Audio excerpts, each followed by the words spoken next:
नमस्कार, दृष्टि आईएएस के टू द पॉइंट प्रोग्राम में आपका स्वागत है।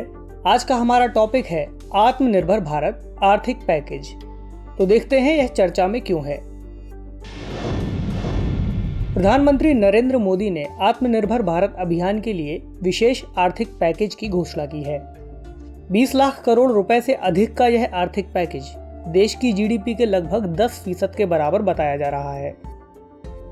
कुल 20,97,053 करोड़ रुपए के पैकेज में पूर्व में जारी प्रधानमंत्री गरीब कल्याण पैकेज के 1,92,800 करोड़ रुपए और आरबीआई के 8,01,603 करोड़ रुपए के मौद्रिक उपाय भी शामिल हैं।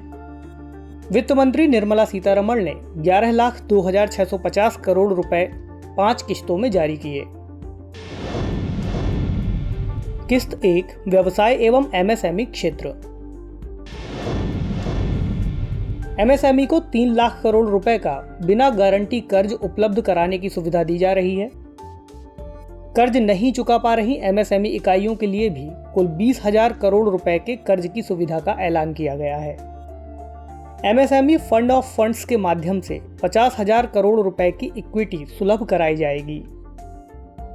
इसमें एमएसएमई की परिभाषा बदली गई है। इसमें केवल निवेश की बजाय निवेश और टर्नओवर दोनों के आधार पर एमएसएमई परिभाषित होंगी। इसमें सूक्ष्म उद्योगों के तहत 1 करोड़ रुपए का निवेश और 5 करोड़ रुपए का टर्नओवर शामिल किया गया है। लघु उद्योगों के तहत 10 करोड़ रुपए का निवेश और 50 करोड़ रुपए का टर्नओवर शामिल है। वहीं मध्यम उद्योगों के तहत 20 करोड़ रुपए का निवेश और 100 करोड़ रुपए का टर्नओवर शामिल है। इसमें विनिर्माण और सेवा उद्यम का वर्गीकरण खत्म कर दिया गया है। एनबीएफसीज, एचएफसीज और एमएफआईज के लिए 30,000 करोड़ रुपए की विशेष नकदी योजना की घोषणा की गई है। डिस्कॉम यानी पावर जनरेटिंग कंपनियों को 90,000 करोड़ रुपए की सहायता दी जाएगी। टीडीएस और टीसीएस की दर में 31 मार्च 2021 तक के लिए 25% की कटौती शामिल है।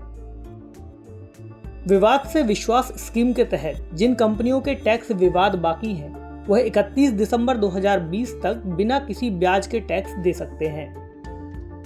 अगले 3 महीने के लिए एम्प्लॉय प्रोविडेंट फंड यानी ईपीएफ में योगदान 12% से घटाकर 10% किया गया है। अब देखते हैं किस्त 2 यानी प्रवासियों और किसानों सहित गरीबों की सहायता। किसानों के लिए नाबार्ड के जरिए 30,000 करोड़ रुपए के additional emergency working capital fund की घोषणा की गई है। किसानों को 2 लाख करोड़ रुपए के किसान क्रेडिट कार्ड स्पेशल ड्राइव के जरिए कंसेशनल क्रेडिट दिया जाएगा। One nation one ration card योजना का विस्तार करते हुए नेशनल पोर्टेबिलिटी की घोषणा की गई है। प्रवासी कामगारों के लिए सभी राज्यों या केंद्र शासित प्रदेशों को 2 महीने के लिए प्रति व्यक्ति 5 किलो चावल या गेहूं और प्रति परिवार 1 किलो चना मुहैया कराया जाएगा।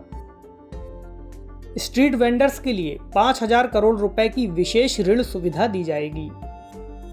50,000 रुपए से कम शिशु मुद्रा ऋण लेने वालों में शीघ्र भुगतान करने वाले लोगों को 12 महीने की अवधि के लिए ब्याज में 2% की छूट दी जाएगी। अब देखते हैं किस्त 3, कृषि एवं संबंधित क्षेत्र को। इसके तहत आवश्यक वस्तु अधिनियम में संशोधन होगा।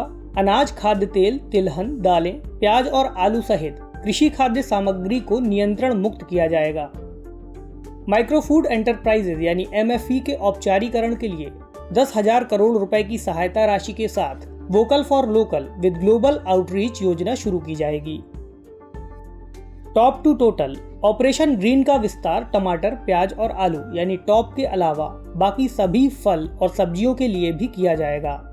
इसके लिए 500 करोड़ रुपए आवंटित किए गए हैं। अगले 2 सालों में 10 लाख हेक्टेयर भूमि में हर्बल खेती करने का लक्ष्य है। हर्बल खेती के लिए 4,000 करोड़ रुपए आवंटित किए गए हैं। एग्री इंफ्रास्ट्रक्चर डेवलपमेंट फंड के लिए 1 लाख करोड़ रुपए दिए जाएंगे। वहीं 15,000 करोड़ रुपए के animal husbandry infrastructure development fund की घोषणा की गई है। पशुधन बढ़ाने के उद्देश्य से 100% टीकाकरण के लिए 13,343 करोड़ रुपए के राष्ट्रीय पशु रोग नियंत्रण कार्यक्रम की शुरुआत की जाएगी। डेयरी कोऑपरेटिव को वित्त वर्ष 2020-21 में ब्याज दर पर सालाना 2% राहत देने का फैसला किया गया है। समुद्री और अंतर्देशीय मत्स्यन और जल कृषि के विकास के लिए प्रधानमंत्री मत्स्य संपदा योजना लॉन्च होगी। इसके लिए 20,000 करोड़ रुपए आवंटित किए गए हैं। चलिए अब देखते हैं किस्त 4 और किस्त 5 को। किस्त 4 यानी विकास के नए क्षितिज। इसमें कोयला, रक्षा विनिर्माण, विमानन, अंतरिक्ष, बिजली वितरण आदि क्षेत्रों में नीतिगत सुधारों पर जोर दिया गया है। कोल सेक्टर में सरकार का एकाधिकार खत्म करने के साथ 50 नए ब्लॉक खोलने की घोषणा की गई है।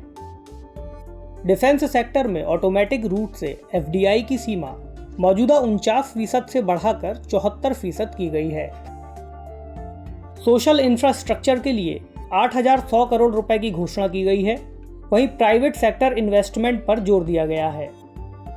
सिविल उड़ानों के लिए अधिक हवाई क्षेत्र खोलने के साथ 6 एयरपोर्ट की नीलामी की जाएगी। भारत को aircraft maintenance, repair and overhaul यानी MRO का हब बनाया जाएगा। केंद्र शासित प्रदेशों में डिस्कॉम यानी बिजली कंपनियों का निजीकरण होगा। स्पेस एक्टिविटी में प्राइवेट सेक्टर को भी मौका दिया जाएगा। वहीं इसरो की सुविधा का इस्तेमाल प्राइवेट कंपनीज भी कर सकेंगी। अब देखते हैं किस्त 5 यानी सरकारी सुधार और सहायक उपाय। इसमें मनरेगा के तहत 40,000 करोड़ रुपए का अतिरिक्त आवंटन किया गया है। राज्यों के सकल घरेलू उत्पाद यानी GDP पर राज्यों की ऋण लेने की सीमा को 3% से बढ़ाकर 5% कर दिया गया। नई नीति के तहत निजी कंपनियों को सभी क्षेत्रों में अनुमति दी जाएगी। वहीं सार्वजनिक कंपनियां केवल रणनीतिक क्षेत्रों तक सीमित रहेंगी। MSME की इंसॉल्वेंसी प्रक्रिया शुरू करने की न्यूनतम सीमा बढ़ाकर 1 करोड़ रुपए की गई है। अगले 1 वर्ष के लिए दिवालियापन से जुड़ी कोई नई कार्रवाई शुरू नहीं की जाएगी। मल्टीमोड एक्सेस डिजिटल या ऑनलाइन के जरिए पढ़ाई के लिए PM विद्या योजना की शुरुआत की जाएगी। वहीं एजुकेशनल चैनल, कम्युनिटी रेडियो और कोर्सेज भी शुरू होंगे। साइकोलॉजी सपोर्ट के लिए मेंटल हेल्थ पर आधारित मनोदर्पण योजना की शुरुआत होगी।